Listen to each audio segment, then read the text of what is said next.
Hey guys, welcome back to my channel. And today we're going to do Ghost Cage by Image Comics, issue number 2 by Nick Dragoda and Caleb Gulner. Let's dive in. So we see here Morgan. Morgan is a co-worker of Doyle from the last issue. And he's worried about her because, well, there's something going on weird, and there's raining, but it's not really rain because there's water spouting from the tower that he's working on, and he never experienced rain since he was little, and now he doesn't know how to do it, and he feels lost, and he feels, he also misses her companion because he somehow looks up to her as she works valiantly at Ohm corporations, and she is have a very, how do you say, positive influence on him, and he feels inspired, and he says, I can't believe I'm about to say this, but Doyle, I think I'm in love with you. Okay, that's all cool and dandy, but then this happens. So he's dead. Art looks fantastic, but there's one major gripe with this page. So who is this, by the way? What is this? This is the head or helmet from the enemy Hydro from the last issue that's been, falling down. It's because it's, water Hydro, as you can see here. Watch my last review for more explanation. The big part, as you can see, maybe, so it's falling down. Dunk. It says, where is the splash? Where is the water spouting up? We see there's some blood spatters, but there's no kinetic energy when this thing is falling down. It's just water still like this. Yeah, that was a big gripe for me. That's probably an error of the artist, but besides that, it's all good. But I just wanted to kind of point it out that doesn't make any sense when this is falling down on his head. Anyway, moving on.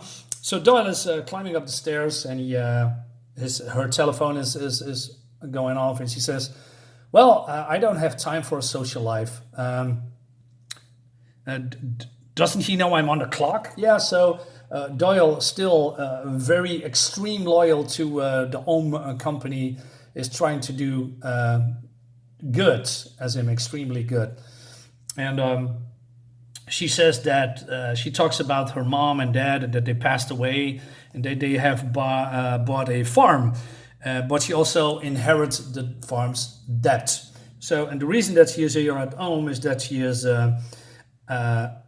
well, not because she cannot go home, but she or wants to go home, but when the debt is paid, she can go home. So she's basically living at home, I don't know, maybe in the basement.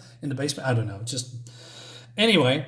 So she goes up there, and we see, this is happening. Well, Sam, who is this, I believe, sentient robot thingy that can absorb energy. It's been, it needs powers up because it's been damaged and broken, and Sam here thinks that she can fix it, and so she uses she explains that looking at the screen here, she says that the energy readings is a little bit off, and that the energy that he is absorbing from those monsters, from those kaiju-like monsters from last issue, does a lot of damage to Sam itself. So she's making a mod to fix that problem, so the energy that he or it absorbs is then more efficient, and it can make him a better person, or it makes him grow or something like that. But the mascot, who is working for Dr. Karloff, says, hey, maybe you shouldn't do that. That's not how it's supposed to work. And then she says, mascot, let me work. And she says, you're not healing fast enough, Sam. All this inflammation. You must be in a lot of pain. And she says, you need to be able to process and recover. That's a hardware problem, which is my specialty. And then she does that. She plugs him onto the computer so that he can, I don't know, loading or powering up, and then she falls into a sleep. But then Karlov here is the town is still out of power. As you can see, this is the town, and Ohm is the only one that can provides that power. Karlov comes over for me like like a Frankenstein monster, that wants to control the city. His obsession for power and mostly energy and the control of energy, that is what drives him. Everything else, it doesn't matter. He thinks that the people are just sheep for him, and that the power that he delivers to those people, he wants that back somehow. He says, humanity will no leech from every known resources. They will be their own source of power. And he says, now with every touch screen, tap, scream, swipe, and haptic hit, humankind feeds its essence backward to the grid, to Ohm, to Ohm's nightmares, to Ohmatic batteries. I'm not sure how you say that. To Sam and to me. They can waste their lives, but I'll be damned if I let them waste their energy. Wake up, Doyle, it's time for phase 2. So I don't know what he actually wants except for control, but as far as I know, he had already control. But since the terrorists, I don't know who the terrorists are, but they blew parts up his company. Then now his quote unquote nightmares are on the loose, and he uses what's his name, Sam, to get rid of these, I believe, failed experiments. That's what I believe that it is. So Sam is waking up, he's re-energized, and then we see beautiful looking art like this, and he says, Sam, what are you doing? And then he just stands there and puts himself together. And then, but Doyle, who is a very creepy, weird girl, she's constantly being amazed about what Doyle actually is, and she feels honored to help him. And also, she is, like I said, doing very weird stuff like hugging a robot, something like that. And but then our buddy Ghost from the last issue is there. He says, yuck, she says. Still towing the company line, Pawn. And she says, the terrorist. He said, we're working, bring back the power back online to save the city. Why did you trying to stop us? So Ghost says, do you have any idea who you work for, what you work for? Maybe after you breathe your last breath, you realized it was all for naught. And then Karlov comes, taunting a little bit of, what Ghost is doing. And she says, you are running around with stolen Ohm technology. You don't have any rights to say anything, something like that. And it enrages Ghost, and she says, silence, old man, and she attacks. But Doyle reacts to the threat, and he kicks her in the gut, and she flies over the railing and then lands on a big steamy pipe, or a pipe that's releasing steam. And Doyle says, well, this is not really good, because her flaming sword can ignite the whole city block, or the whole block of the tower. So that's a big no-no. So they have to figure out how to deal with that. But then Sam is, feeling not well because of all the smoke, and he says, "Forget it, Sam. Prepare to fight. Here it comes, boy. Drop the dead weight and get ready." And what he means with that, well, there's another monster entering the scene, and this time it's called Fossil. What I realize is that, like I said, I believe this is all failed experiments, and they all talk in a very over-dramatic way. This whole comic is a little bit, when it comes to the narrative, very over-dramatic, and that's not a bad thing. They're doing this deliberately. So yeah, and so it speaks and it attacks, and he is goading. But then I'm sorry, I'm blanking.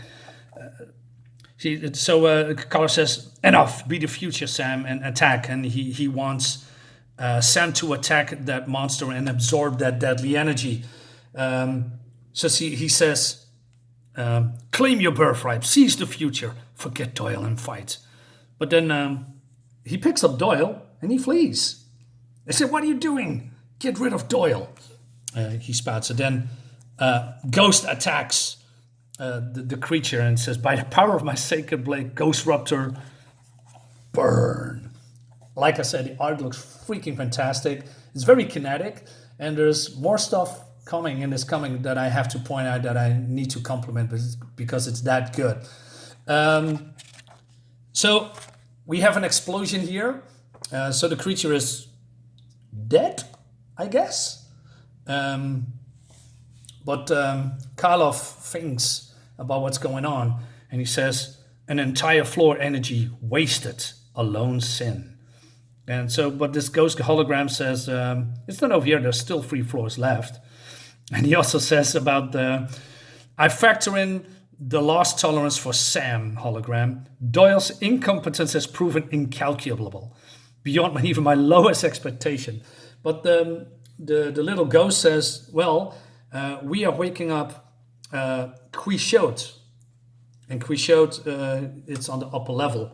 It's now awake now. And he thinks, he says, Quixote, maybe that blowhard, chivalrous pomp is just what we need to course correct Sam's errant ascent. Very well. He says, have our delusional knights retrieve the future. This dialogue, man. So the ghost goes up, and this is Quixote, also known as Wind, and he's a very big creature. And he says, why are you doing here? Why did you wake me up?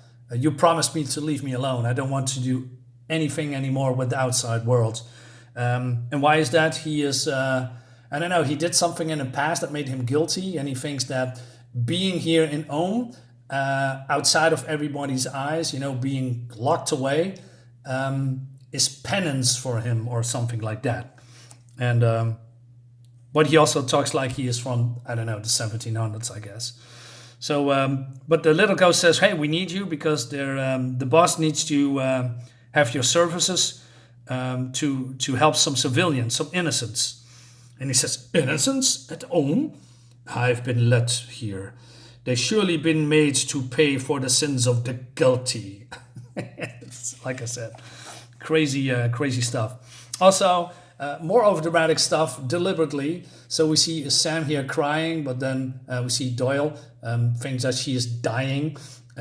Says, "Oh, I'm so glad that you are crying for me and that you are here with me in my last hours. Although there's some kind of a fluid springing from your eyes because of a leak there, but she thinks that is Sam crying for her, and but then then Ghost says, "You idiot! You're not dead, and neither am I." And then Doyle says, is that so? Then why am I floating up to heaven, murderer? But he says, really? And you taking your work computer? He says, oh yeah, she's right. We're still on the job. Yeah, that's right, because Wind is here. And Wind, talks to them, says, hey, you are now safe, and I have helped you, stuff like that. And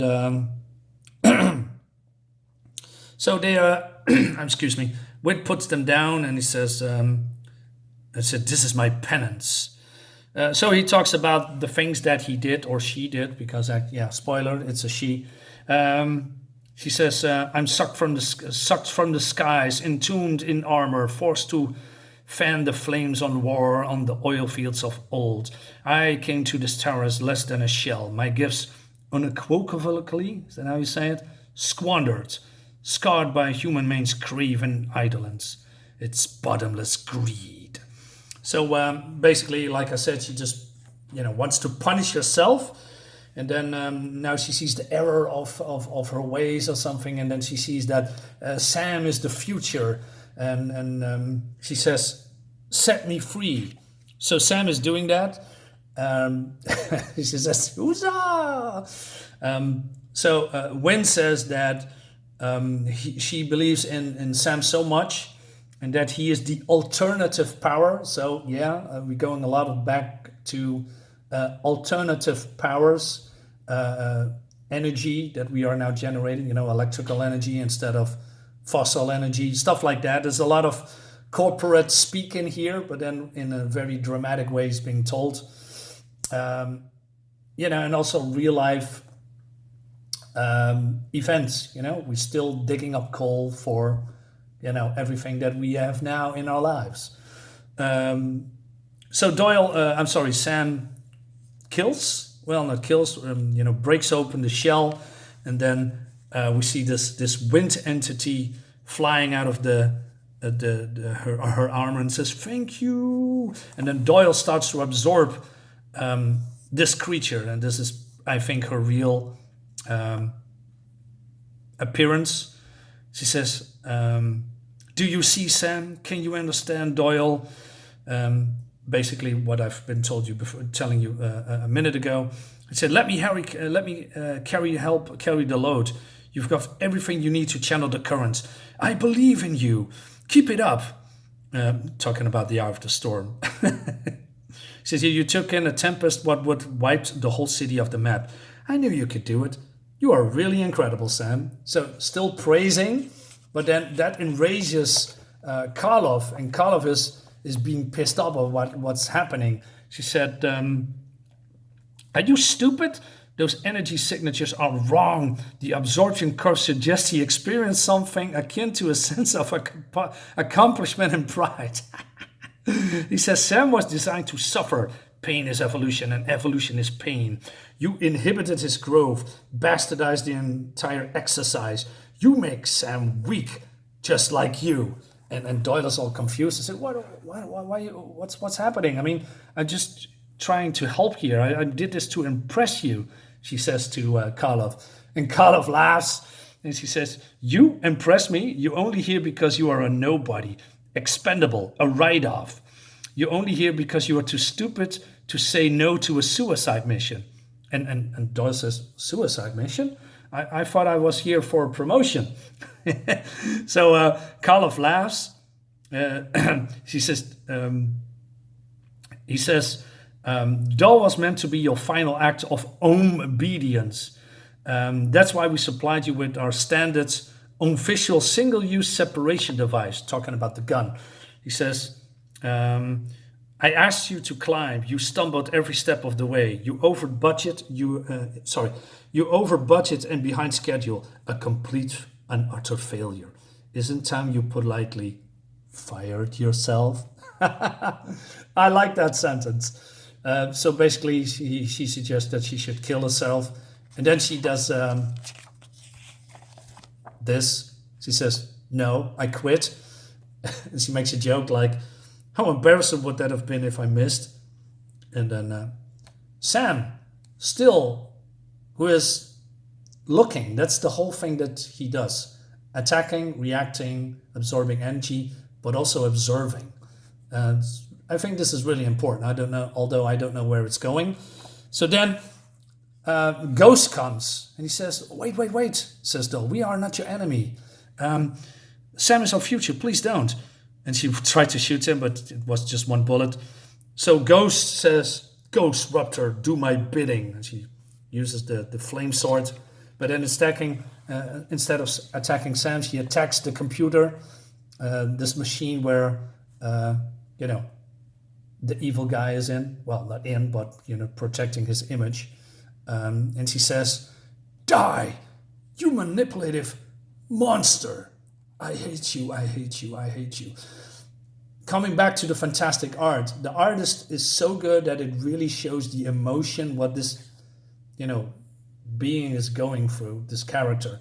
And you see that it's so full of anger and uses all this, angry emotion, and that's how it's been shown here on paper.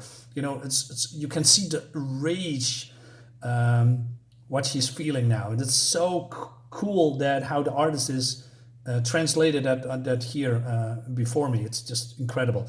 So she takes off her helmet, crying, and it reveals that she is just a girl, and she is the daughter of Karloff. So she says, "The monster behind the monsters, your former employee, Karloff, my father." That's who she is. And then I says, "I'm Doyle. This is Sam." She says, "I'm Blair." And Doyle says, maybe we can help. So, and Sam's still looking. So we go to the end here. So we see the hologram, we see Karloff standing up, and he says it's now time for phase 3. Commence preparations, he says to the ghost butt, the hologram. She said, it's been going far too long now. They have nowhere to go but up into the tower. Feels like a computer game, when you fight a boss and then you go up to the next level fighting another boss, like Mortal Kombat. And then we see who Karloff really is. An old man, probably dying, sticking to a machine, prolonging his life. And he says, consider the program executed. And he says, my new era is upon me. Freaking cool, man. Freaking cool. And this is the last issue. So yeah, I'm really impressed what they are doing. Although I still don't know what's going to happen, what the end goal is here. I can guess that it's all about energy and the control of energy and corporate greed. That's my takeaway from it. And Doyle being a loyal naive worker, blind, and it's her blind loyalty to the big company that cares nothing about her. Yeah, it's really cool. It's hitting basically very close to home. Guys, thank you so much for watching. I see you next time. Hope you'll enjoy the video. Like the video, share the video, subscribe to my channel. Bye-bye.